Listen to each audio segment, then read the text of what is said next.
Clement Beaune, Emmanuel Macron's right-hand man, launched yet another scathing attack on the UK over its Brexit commitments. The French European Affairs Minister urged Britain to respect its post-Brexit commitments, especially on Northern Ireland and fishing. Admitting he was very worried by the UK's behaviour, he added that the EU is entitled to take action if that should not be the case, who added he was very worried by Britain's behaviour. Mr. Beaune told the Public Senate TV channel on Thursday, "I'm very worried by the British behaviour so far on the respect of the agreement which we signed, particularly on fishing in the Northern Irish Protocol. If it is not respected, we will take retaliatory action."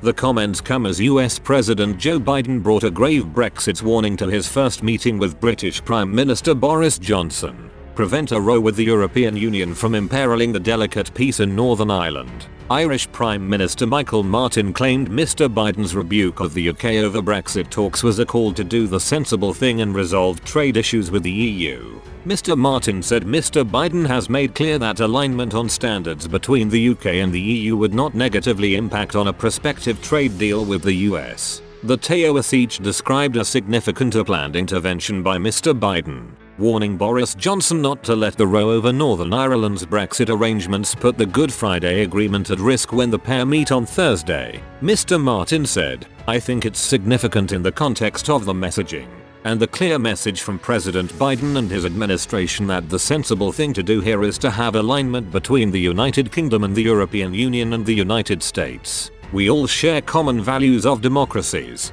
That's the clear message I get from President Biden. Therefore I think he's saying to the United Kingdom, look, let's do the sensible thing here. Let's work out a constructive sustained agreement with the European Union, in respect of Brexit, in respect of the withdrawal agreement and the protocol," Mr. Martin said. And sanitary and phytosanitary measures, SPS, agreement on animal and plant checks could do away with the need for 80% of checks in the Irish Sea, and would not hamper the UK's ability to strike other trade deals. He told reporters on Thursday, "I think what was really significant about President Biden's message, he is saying that if you do an SPS agreement, it will not negatively impact on doing a trade deal with the United States. That's important for the UK. I think they would have been genuinely worried about that prospect, that if they had to do to an SPS agreement with Europe, it might potentially impair their capacity to do trade agreements with other countries." The USA is saying,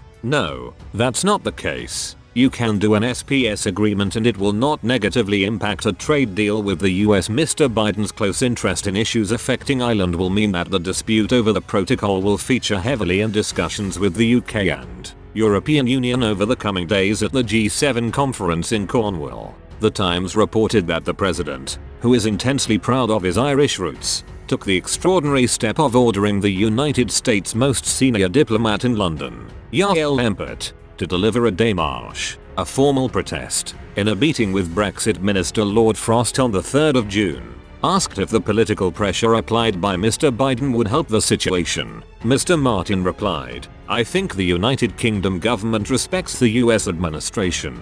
I think it'd be a good meeting and I think it will be a constructive meeting." The US Chargé d'Affaires indicated that if Mr. Johnson accepted demands to follow EU rules on agricultural standards, Mr. Biden would ensure that it would not negatively affect the chances of reaching a UK free trade deal. Downing Street did not deny the encounter took place. A number 10 spokesman said, "I don't think you would expect me to get into discussions with other countries." The spokesman added that the government would continue to seek to work consensually with the EU to resolve the impasse. Talks between Brexit Minister Lord Frost and the European Commission's Maros Sefcovic on Wednesday failed to make a breakthrough on the protocol. The EU has threatened to launch a trade war against Britain if it fails to implement checks on goods entering Northern Ireland under the terms of the Brexit divorce settlement which Mr. Johnson signed.